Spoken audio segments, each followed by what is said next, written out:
Bom, todo mundo falou, né, essa reunião foi maravilhosa, né? Pude aprender bastante, como todos aqui já disseram.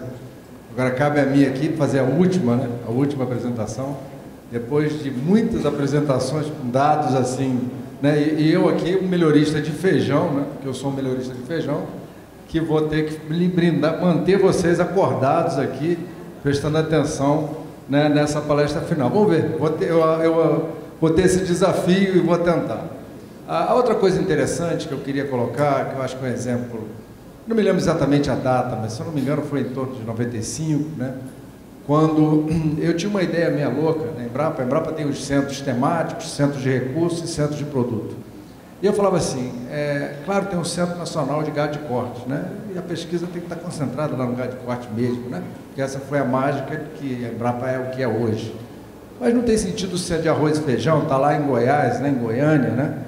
O centro nervoso do Cerrado, e não ter nada de leite, não ter nada de gado de corte, nada. E aí, o Torrazil nos visitou, e eu queria agradecer aqui a confiança de fazer esse fechamento dessa maravilhosa festa de 25 anos, e ele colaborou com a minha maluquice, né? Então, e hoje lá o Centro de Arroz e Feijão, ele tem um pesquisador de gado de leite, ele tem um núcleo de leite, tem um núcleo de gado de corte, tem um núcleo de trigo, tem um núcleo de soja, entendeu? E ele atende aquela demanda regional, e criando essa grande rede hoje, nesses arranjos, que é uma das últimas coisas que eu vou falar.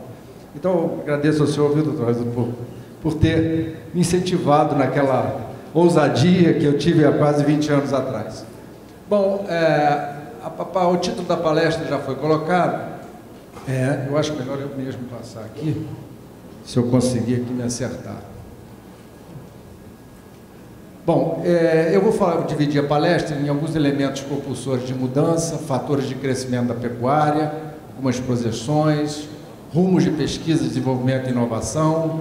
Pensando, eu estou agora na Secretaria Estratégica, então, como é que a gente pode pensar uma nova política pública? Então, tem alguns insights desse pensamento que nós estamos fazendo lá, e talvez algumas lições e caminhos do futuro da pecuária num país tropical.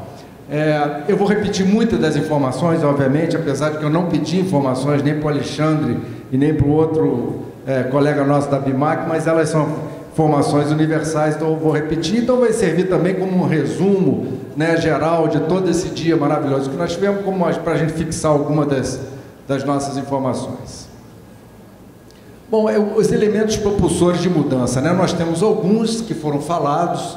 Então, o primeiro elemento é a população, né? A população vai crescer, se fala que vão chegar em torno quase de 10 bilhões em 2050, então esse é um elemento fundamental, aumenta a demanda, né? Então é o primeiro elemento que nós temos importante de mudança.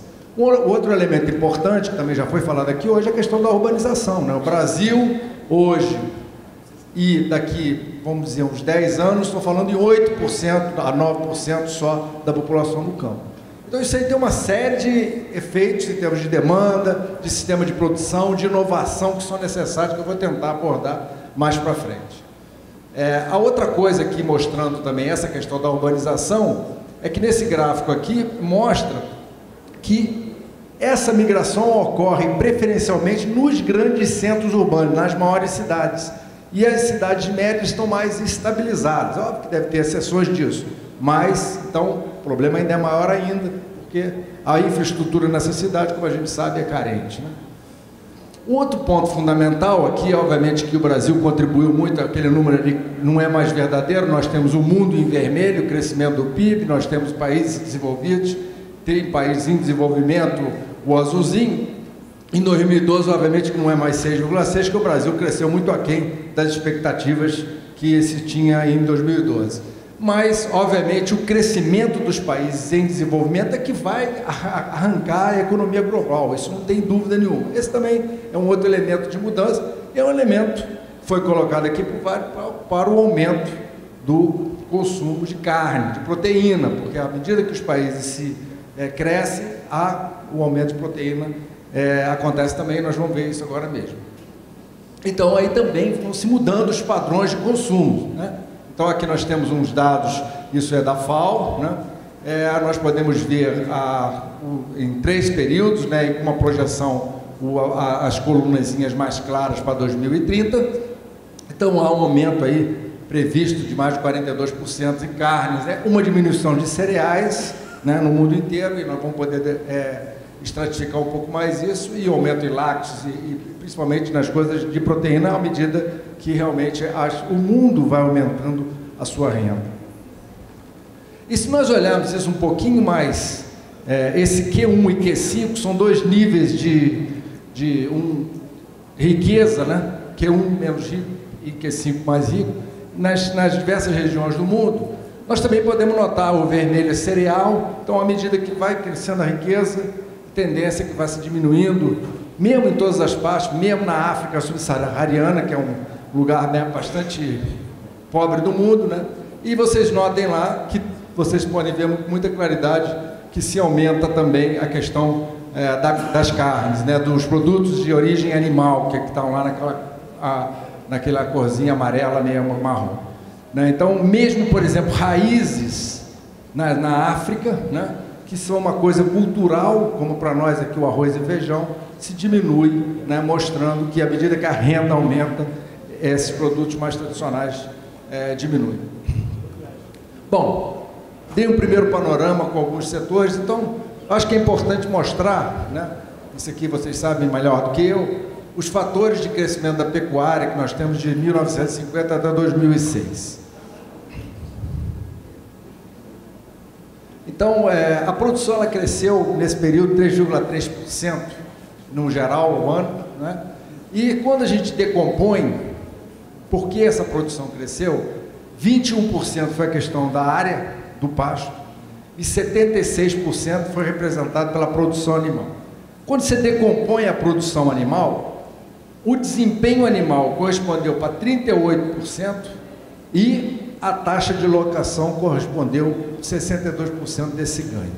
Então, aqui mostra-se claramente que o fator tecnologia está embutido nisso, e nós vamos poder ver isso com mais clareza em outra questão. Se comentou aqui, já mais um pouquinho mais para frente, eu volto àquele gráfico anterior.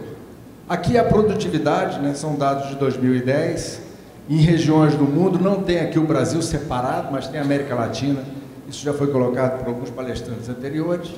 A produtividade na América do Norte e na Oceania, né, ela é bem maior do que nas outras regiões do mundo. Então, talvez o que o Viacava falou hoje, que a gente cortando, né, o nosso rebanho pela metade e efetivamente aumentando a sua produtividade, a gente possa ter aquele lucro que todo mundo aqui está almejando aqui, dizendo, essa talvez seja um caminho. Então, na verdade, nós temos uma produtividade baixa no Brasil, média, e nós precisamos aumentar isso. As projeções de carne aqui do mapa são muito grandes, né, para 2050, né, uma quantidade bem grande de todas as carnes, né, inclusive incluindo bovinos, quer dizer, então eu acho que existe, como foi mostrado antes, quer dizer, um potencial grande de demanda vai acontecer, vai continuar acontecendo. Essa figura também já foi mostrada, esses são os últimos dados do USDA, ele não está querendo aumentar aqui, não sei porquê, aumentou.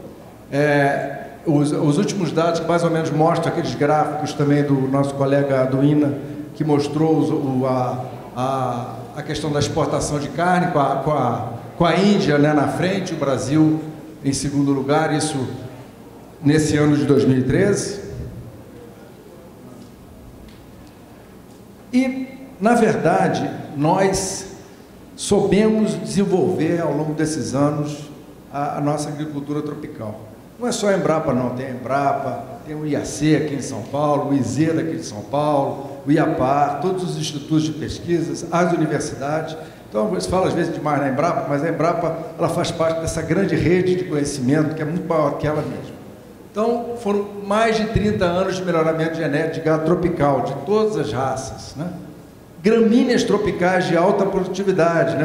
Estamos distribuindo aqui os 15 sacos aqui, de uma variedade que foi recentemente criada pela Embrapa, né? Então, quer dizer, são trabalhos de pesquisa de longo tempo, né?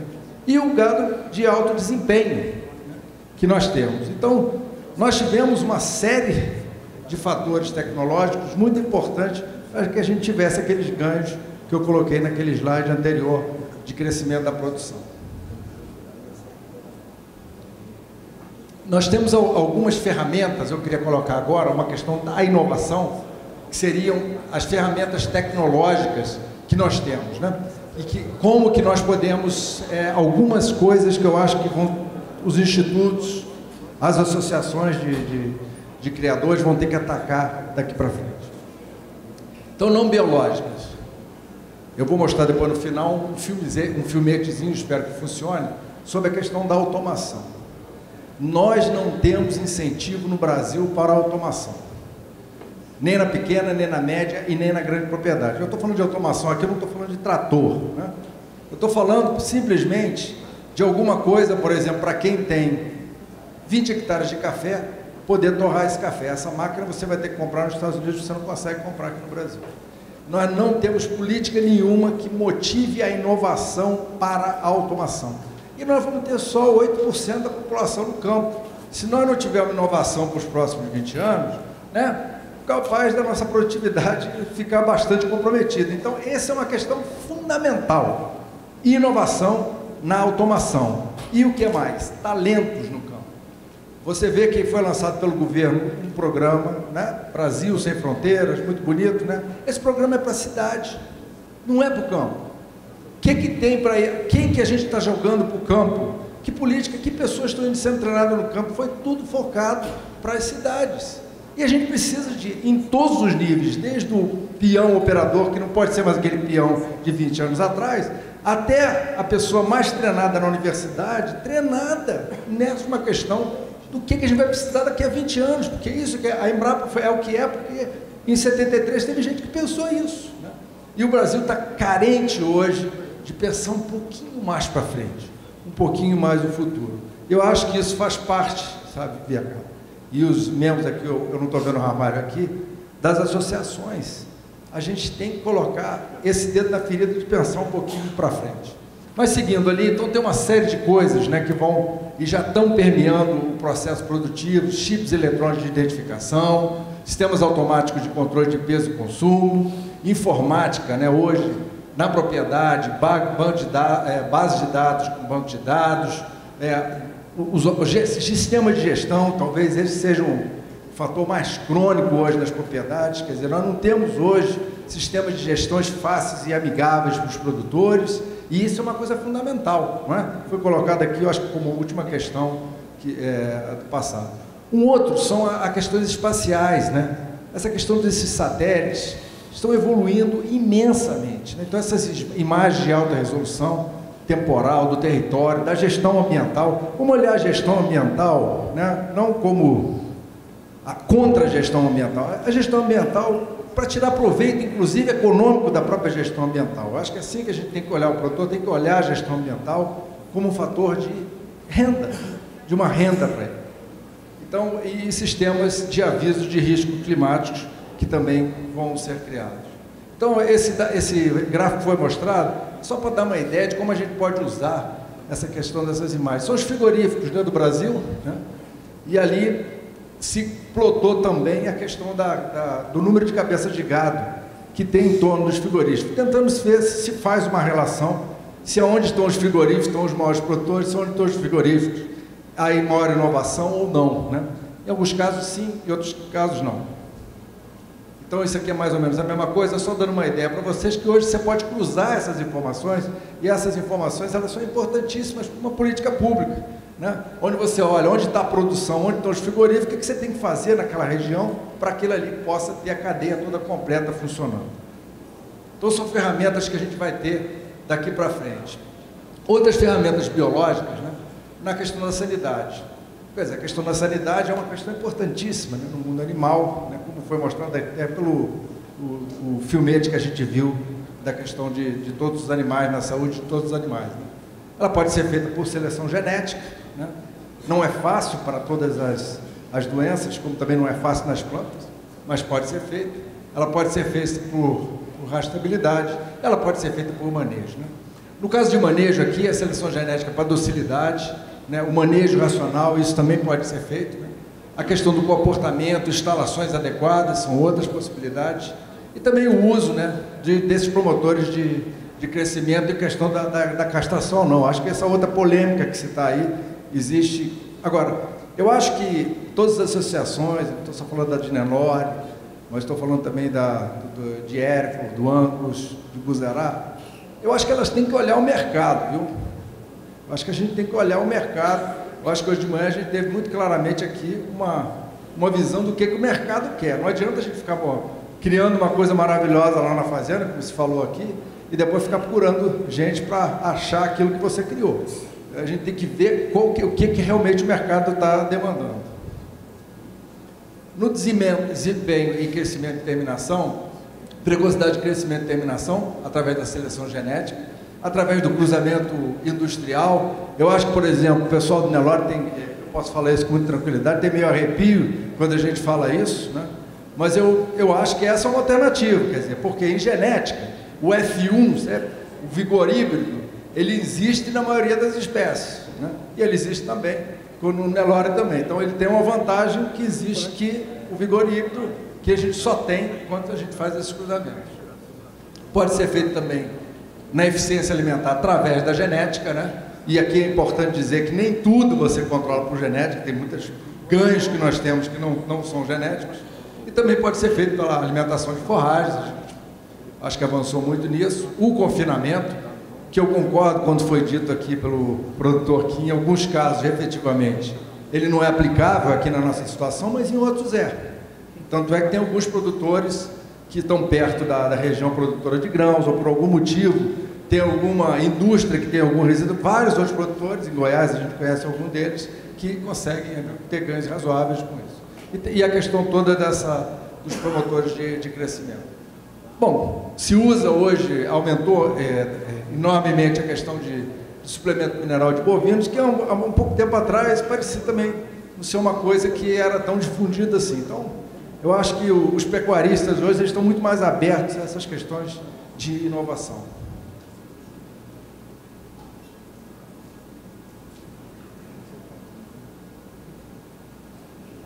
Comercialização de sêmen de corte, né, de gado de corte.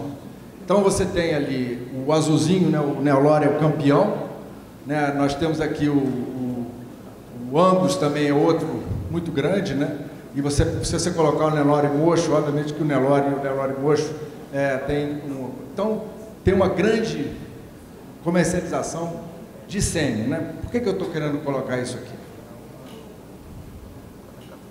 Você passou rápido demais, agora aqui está meio lento, acho que ele está meio preguiçoso no final. Por que não quer passar?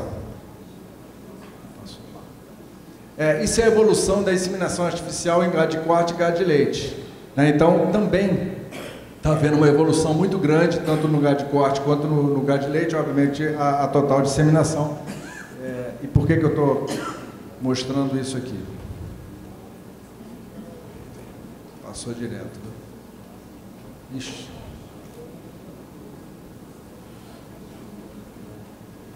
Acho que é melhor você passar aí, porque esse negócio aqui está com problema.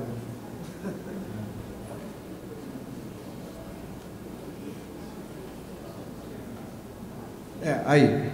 Então, existe essa evolução geral da inseminação artificial, essa participação do IAFTF no número aumento de animais inseminados, né? Então, existe essa sincronia que pode ser feita hoje, né, com algumas tecnologias que fazem a sincronização do cio e aonde você pode massificar efetivamente a inseminação artificial. Pode ser que isso aí abra uma outra porta, né, para os criadores, mesmo criadores de Nelore. Podem ter o seu rebanho puro lá, mas tem uma parte lá que eles façam essa inseminação massiva, visando a questão de ter, por exemplo, uma carne com aquele padrão que foi colocado hoje numa das palestras de manhã. Quer dizer, eu acho que são perspectivas que não podem ficar, vamos dizer assim, sem que as pessoas pensem nisso, né? Eu acho que, eu dou um exemplo típico, que eu sou envolvido com isso, eu sou criador de brafo no Rio Grande do Sul. No Rio Grande do Sul praticamente não existe criador de Hereford. Os criadores de Hereford do Rio Grande do Sul, eles são criadores de Hereford para produzir brafo. Então, não sei, eu não acho que vai acontecer isso no Nelore, nunca por a curto prazo. Mas meu bisavô, que era criador de Hereford, ele exatamente pensava como hoje todos os grandes criadores de Nelore aqui, que nunca ia acontecer, e aconteceu. E é assim que está funcionando hoje. Pode passar? passa por... Agora inverteu. Pode passar. A qualidade de carne... passou demais. A qualidade de carne, eu acho que é uma coisa extremamente importante. Existe seleção genética, existem alguns marcadores moleculares. Nós tivemos uma palestra hoje aqui de marcador molecular, né? Essa é a minha área também, a parte de marcador molecular, vou falar um pouquinho para frente. A necessidade da gente ter robustez nesses marcadores, né? A necessidade da gente saber quanto daquela característica que a gente está trabalhando, que esse marcador corresponde, né? Quantos por cento do ganho de peso X ou da maciez de carne, que aquele marcador que você identificou, ele corresponde, né? E nem todas essas informações são muito claras para mim, como pesquisador, no momento. Mas é um potencial muito grande, eu acho, que quando esses marcadores tiverem a robustez que eles têm que ter. A qualidade de carne, obviamente, tem a genética, tem a forragem, como eu já falei para as outras partes, a alimentação no confinamento e também essa questão dos promotores de crescimento e castração. Próximo. Então, só dando um exemplo aí do tipo de qualidade de carne que a gente pode obter. E é importante falar que, a nível de pesquisa, mesmo no Nelore, apresenta uma variabilidade genética, foi dito na palestra anterior, para essa maciez de carne, de ter a qualidade de carne. Então, o Nelore ele tem linhagens, efetivamente, que tem essa característica de maciez muito mais pronunciada, que pode ser explorada pelo melhoramento genético. Próximo.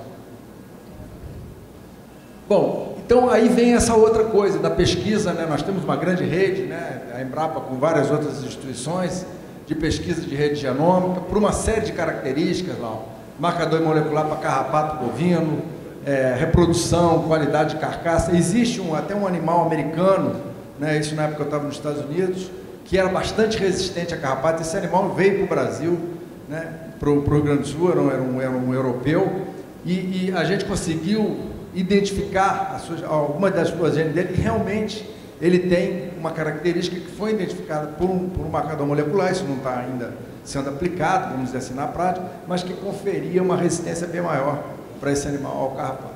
E uma série de outras, né, qualidade de carne, a qualidade de carcaça, resistência a mastite, no caso de leite, né?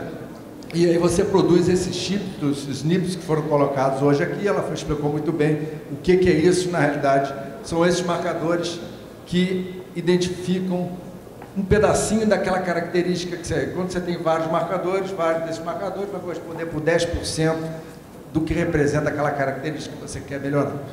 Próximo, por favor. Então, isso aí foi a avaliação hoje, né, o famoso DEP de vocês aqui, né? E basicamente eu estou repetindo o que foi dito anteriormente de uma maneira esquemática, né? O pedigree, os pedigrees e a progênie e as estimativas de valor genético. O próximo. Então, você tendo, vamos dizer assim, os marcadores de DNA robustos, efetivamente você pode ter uma precisão, vamos dizer assim, melhor na sua seleção, desde que esses marcadores realmente sejam robustos, estejam ligados àquelas características que a gente está procurando melhorar. Então, eu acho que é um caminho, né? E é interessante a gente observar a evolução desse trabalho nos próximos anos. Próximo, por favor. Um outro caso da parte de biotecnologia, que eu acho que são muito interessantes, é o uso de vacinas marcadoras, né, capazes de imunizar e diferenciar animais vacinados daqueles infectados pelo patógeno, e o uso de vacinas comestíveis, né? Hoje é uma confusão, né? Vocês deram uma vacina de aftosa no animal, levar esse bicho todo lá para o curral e vacinar. E quem sabe no futuro próximo a gente possa fazer. Isso já está sendo feito com remédios do lado humano, e é possível que isso possa ser feito, onde você faz a engenharia genética e a vacina fica no próprio pasto, num determinado piquete, por exemplo, que eles comeriam e ficariam vacinados. O próximo, por favor. São áreas de futuro. Bom, vou dar um exemplo aqui do que a gente está pensando ainda para esse ano, né? Eu só queria que vocês não olhassem os números de crédito. Aquilo ali foi um material que a gente discutiu, né, com quem decide o crédito, né, que é o Ministério da Fazenda.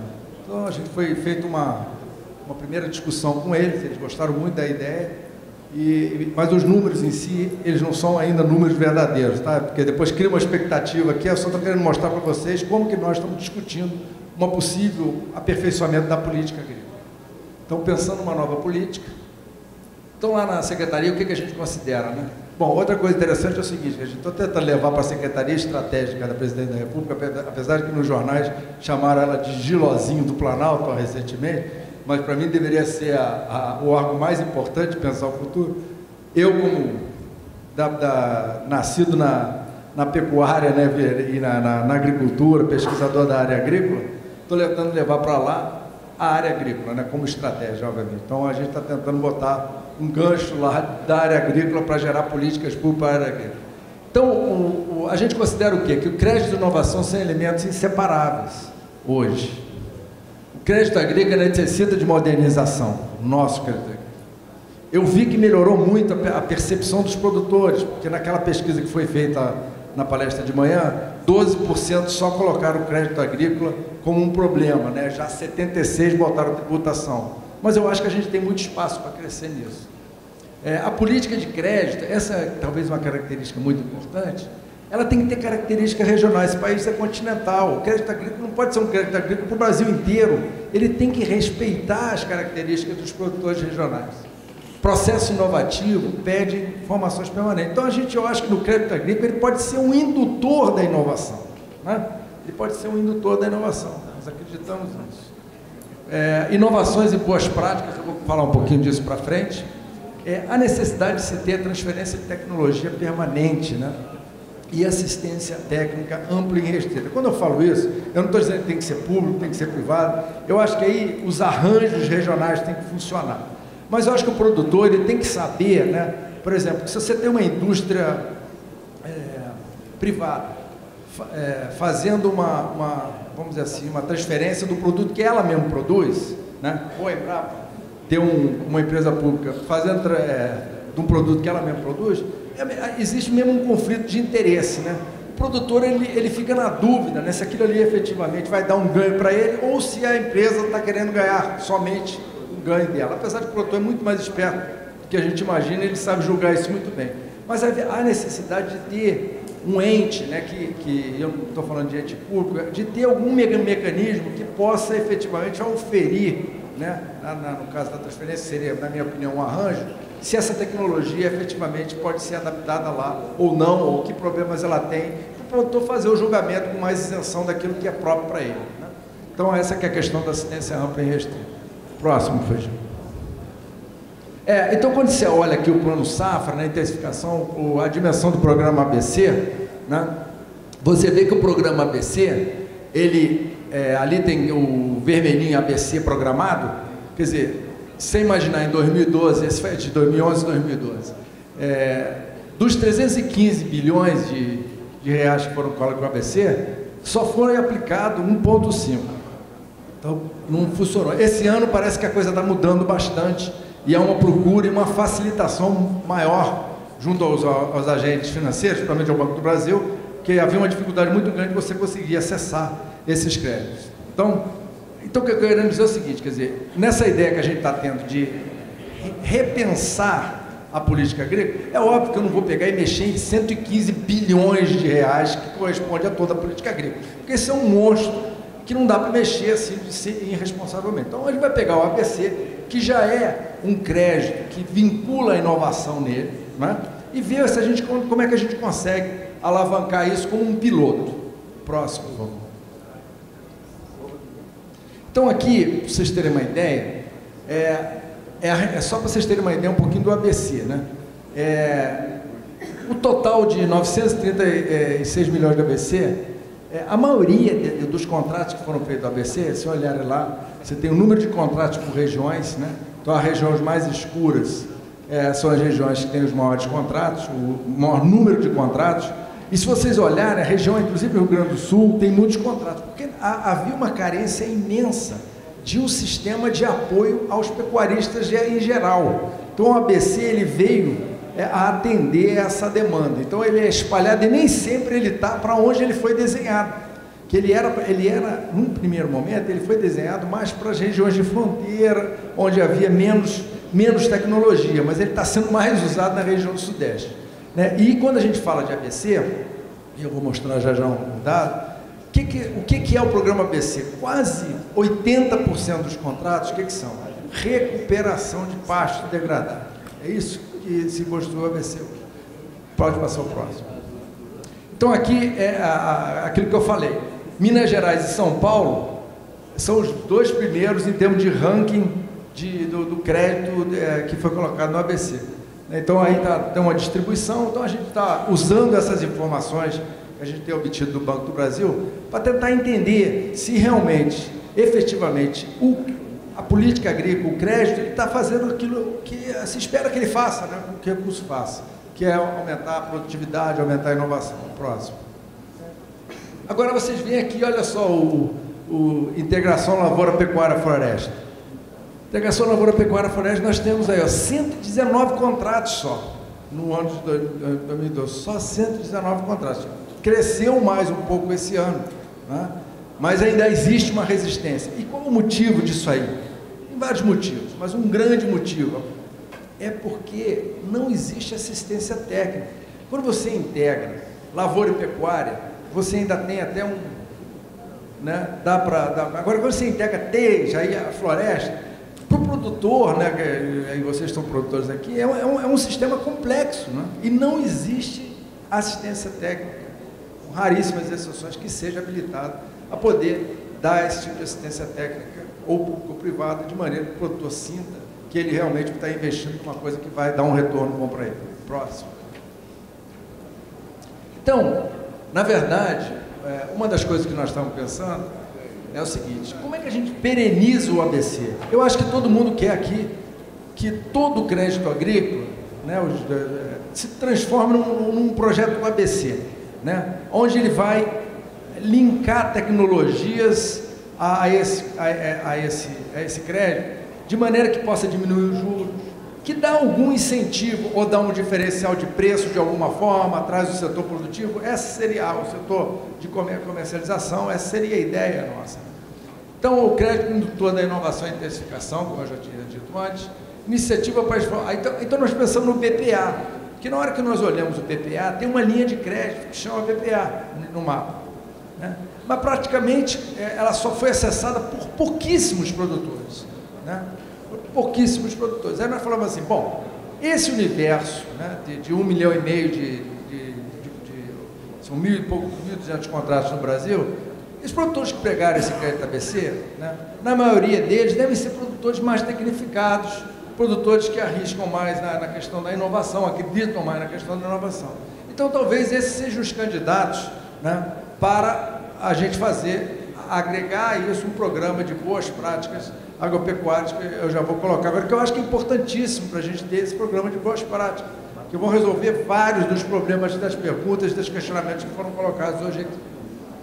E a gente tem um maior prazo em teto de financiamento, um pacote, esse pacote se envolvendo a questão da terra no próprio financiamento. Gente, vocês jogam, deve ter gente aqui que vai ficar chateado comigo, mas eu vou falar. São 2%, não é, de cada contrato que é dado para assistência técnica, não é isso? Quando você financia alguma coisa. Normalmente, as pessoas, eu sei que tem profissionais altamente capacitados que vão, mas normalmente a pessoa não vai, às vezes nunca vai na fazenda, nunca, né? Então, quer dizer, se você botar 2% do valor do crédito, dava para fazer uma assistência técnica, uma agência público-privada de assistência técnica de primeiro mundo, né? E vocês dão os 2%, não falam nada, não reclamam, não cobram. Eu acho que está errado, a gente está achando que isso está errado, né? E nós vamos propor uma forma de que esse recurso, esses 2%, tem que ter critérios para a pessoa ter que dizer, 2% não é pouco dinheiro. Se você botar 200 milhões, põe 2%, vê quanto que sai, é muito dinheiro. Então a ideia é colocar isso. Garantir o percentual mais de crédito do ABC nos fundos constitucionais, que os fundos constitucionais normalmente têm um crédito, um juros mais barato do que até o recurso que está no desfile. Então nós estamos conversando com o FCO, com todos esse pessoal. Próximo. Ainda tem muita coisa. Então a ideia é ter os 3 níveis, né? Bronze, prata e ouro, quer dizer, que o produtor pudesse ir se adaptando, né, gradativamente na questão da inserção. E aí vamos fazer a mesma pergunta que fizeram antes aqui, mas o que isso aí vai aumentar a minha renda, né? Eu membro do programa genético, de melhoramento genético, o produtor vai perguntar assim, o que isso aí vai aumentar a minha renda, né? Eu acho que aumenta sim, porque aí eu acho que a indústria, ela vai, isso já está acontecendo no Mato Grosso do Sul, que já tem alguns produtores credenciados que dão um diferencial para alguns desses produtores. Então a ideia nossa, eu não vou ler todas essas coisas, que como eu falei, os números são ainda os números para nível de discussão, mas é voltada para os juros mais baixos, né? Uma assistência técnica direcionada, né? Integração desses escritórios, quer dizer, o que está acontecendo hoje? Muitos desses projetos não são feitos porque a pessoa não sabe fazer projeto, ele só sabe fazer projeto de recuperação de pastagem, ele não sabe fazer um projeto com um pouquinho mais de complexidade, os próprios escritórios de projeto. Próximo. O penúltimo tópico que eu vou colocar, eu vou passar bem rapidamente, mas nós fizemos muito, viu? Eu acho que a gente tem que se orgulhar, todos aqui, e os produtores estão de parabéns, os pesquisadores, né? Todo o setor está de parabéns, né? Porque realmente nós somos um exemplo. Isso eu estou falando porque toda palestra que eu dou fora do país, realmente o Brasil é um exemplo, né? Apesar de que tem muitos brasileiros aqui dentro que acham que não, né? Mas nós somos um exemplo. Pode passar o próximo. Nós diminuímos a fome, a América Latina ali é o F, né? Nós diminuímos, e muita dessa diminuição da fome foi a questão de maior disponibilidade de alimentos. Você me mostrou já a plaquinha? Não. O próximo, esse eu queria mostrar. Outra coisa, por mais que critique a gente, olha, o desmatamento diminuiu drasticamente e a produtividade aumentou esse ano. O grãos vai para 185 milhões. E o Brasil lá, junto com a Rússia, né, olha lá a quantidade de florestas que nós temos, né? Somos o segundo país que tem floresta no mundo, né? E o setor não fala isso, né?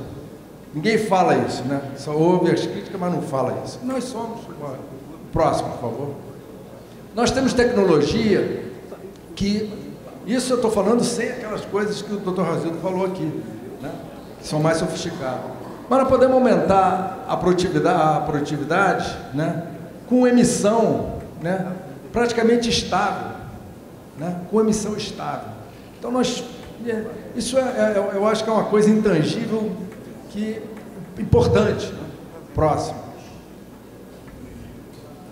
Nós temos vários projetos de mitigação, né, que foram feitos na Amazônia, o programa de Dendê aqui em áreas que foram já desmatadas naquela cinturão do fogo lá que eles chamam lá, são 34 milhões de hectares. Nós temos os zoneamentos, né, de cana-de-açúcar que foram feitos, o próprio BPA, né, que a gente colocou, pode passar, né? Toda essa caracterização da Amazônia, que se chamou Terra Class, que se mostrou que não era nada disso, que o boi não era o vilão, que a agricultura não era vilão, tem outros problemas associados a isso. Próximo. O BPA, como eu já falei, pode passar. Então, a expansão da produção de carne bovina se deu prioritariamente em razão do aumento da produtividade no Brasil. O aumento da área de pastagem respondeu por parcela menor da expansão da produção. Pode passar o próximo. Os ganhos de produtividade da pecuária promoveram um gigantesco efeito poupa-terra no Brasil. Então, nossos ganhos... E aqui o pessoal falou só da parte de grãos, mas não é verdade. Nós aumentamos a nossa capacidade em média, hoje está pouco mais que na questão pecuária, e isso causou uma poupa-terra imensa, porque a pecuária que detém maior terra agregada a isso. A pecuária é mais lenta do que a agricultura, mas ela também está caminhando nessa intensificação.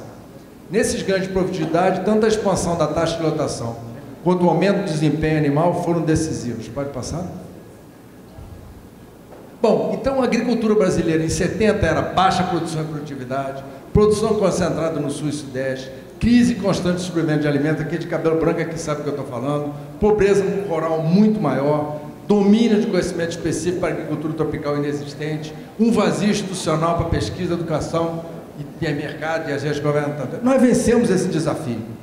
Nós vencemos. Nós mudamos a agricultura tradicional para uma agricultura baseada em ciência e tecnologia. E essa reunião aqui é um exemplo cru disso que eu estou falando. Próximo, por favor. O Jecatatu, que o Monteiro Lobato criou, né, que tinha toda uma estratégia por trás disso, não sejam inocentes, porque essa era a questão quando queria se trazer o pessoal para a cidade para ter industrialização efetiva, e a maneira era desprezar aqueles simplórios, vamos dizer assim, que moravam no campo. Então nós temos desafios muito grandes ainda na pesquisa agrícola nacional em apoio à competitividade. Que esse é o papel da pesquisa. O papel da pesquisa, principalmente desses institutos mais de pesquisa voltada para a aplicação, mas utilizando as pesquisas mais de ponta, é trabalhar nos gargalos da cadeia produtiva. Então, primeiro nós temos que fortalecer a base científica. Esse negócio de eu acho isso, eu acho aquilo, não vale nada. Tem que ser baseado em dados. Esse é o ponto fundamental. Nós temos que manter, né, o balanço público-privado. A empresa privada, a pesquisa privada é importantíssima. E tem coisas que a empresa pública não é papel dela fazer. O papel é da empresa privada. E esse papel não está muito claro. Hoje existe uma grande discussão a nível mundial, onde está se discutindo aonde que realmente a empresa privada tem que atacar mais, a empresa pública tem que complementar apoiar e capacitar talentos. Eu já falei isso, né? Eu fui um dos 1.200 que o primeiro ou segundo diretor da Embrapa mandou para os Estados Unidos. Eu entrei na Embrapa e falei assim: você vai para tal lugar, lá para Wisconsin, 35 abaixo de zero, vai fazer seu mestrado e doutorado, né? Então, foi essa criação desses 1.200 jovens que foram para lá, que criou, fez tudo isso. Nós agora não pode ser assim mais. O que nós temos que fazer hoje no meio agrícola para potencializar isso para os próximos 20 anos, né? Se a gente não fizer nada, não vai acontecer, né? A coisa vai acontecer, mas vai acontecer talvez não da maneira que nós precisamos, o Brasil precisa. Tem instituições mais flexíveis, né? A Embrapa foi criada por quê? Porque ela é uma empresa pública de direito privado, é a única no Brasil. Ela é ligada ao Ministério da Agricultura e tem realmente mais flexibilidade. Mas, ao longo do tempo, os latinos eles têm uma mania imensa de complicar. Se complicou tanto que hoje, para você fazer uma licitação na Embrapa, é um inferno, gente, né? E a gente acaba comprando mais caro, os equipamentos não chegam na hora, os reagentes não chegam na hora, então nós temos que flexibilizar. Temos que ter e repensar as instituições. A Embrapa está fazendo 40 anos. 40 anos é uma glória para a Embrapa, né? Mas é um perigo também, porque é a hora que as instituições morrem, de 40 a 50 anos, é só se olhar no mundo. E é a hora que aí uma instituição tem que se repensar. Hoje, nenhuma instituição, seja ela universidade ou não, a universidade está sofrendo muito, porque esse negócio dos departamentos terem uma coisa que é intocável, ali estão os PhDs ali que só falam com Deus praticamente, isso não dá mais. Nós temos que ter essa interação com a sociedade. E criar esses arranjos, né? Esse aqui é um arranjo criativo, né? E eu acho que a gente criar arranjos criativos, né? Com a empresa pública e as empresas privadas. Eu acho que esse é o ponto fundamental. O próximo, por favor. Então, intensificar ainda mais com sustentabilidade. Quem sabe diminuir por 50% lá do rebanho e aumentar 100% a produtividade nossa. Quem sabe esse seja o caminho. Mas eu não tenho dúvida disso. Próximo, por favor. Bom, então, talvez um pecuarista do século XXI, ele vai ser ele vai ter uma produção de qualidade e produtividade, ele vai ser um gestor do meio ambiente e da biodiversidade, ele vai ter uma atuação coletiva, isso aqui não deixa de ser isso, com ganhos, que também potencialize o seu ganho individual. Ele tem que ter adaptação imediata às mudanças, com mudanças de clima e de mercado. Ele tem que ter uma ampliação do uso de tecnologias de pecuária de precisão, rastreabilidade, certificação, automação de processo produtivo no campo e integração do processo dentro e fora da porteira. Esse, para mim, é o pecuarista do século XXI. Pode ser que eu esteja errado. Próximo. Então, eu queria que se dá para... isso é uma fazenda, se eu não me engano, é em Montana, nos Estados Unidos, né? E é só... eu vou deixar vocês olharem, nós vamos falar assim, o que esse pesquisador está colocando isso para a gente. Mas só para ver, né? Você vê que o gado está indo. Ali embaixo vocês estão vendo uma sombrinha ali andando, estão vendo? Aquele ali é um quadricóptero, desse tamanho. É um drone, mas não é bem um drone, porque o drone são os aviões. Mas ele anda filmando a fazenda inteira, né? Então, quem tem uma fazenda um pouco maior, que quer olhar todas a sua cerca, fica lá, ou põe um óculos, ou olha no computador e anda com aquele negocinho nas cercas todinho, ele te georreferencia onde você está. Pode ser que, se a gente consiga criar um programa público de automação, ele venha, em vez de carregar uma metralhadora, que muitos deles carregam para atirar lá no Afeganistão, ele possa carregar uma pistola de vacina de aftosa, né? E ir lá e vacinar o gado. Ele pode ser que ele carregue um chip que detecte a temperatura dos animais e das fêmeas para detectar a prenhez, a hora que vai ficar a prenhez. Então, gente, né, o futuro, a inovação vai andar numa velocidade da luz, e a automação é uma das coisas mais importantes na nossa área. Pode passar o próximo, último. Pode ir. Bom, eu agradeço aqui, eu tenho vários colaboradores, tanto lá da Secretaria de Assuntos Estratégicos, como o Cláudio, que está aqui, o Roberto Sainz estava aqui, o Marco, um colega nosso de gestão, o Kleber, que é o chefe da Embrapa Gado de Corte, o Alexandre, que é assessor da presidência, e o Eduardo também, que é lá da Embrapa Arroz e Feijão. Então eu agradeço e espero que eu não tenha cansado vocês tanto nesse final de tarde maravilhoso desse dia que eu aprendi muito. Muito obrigado.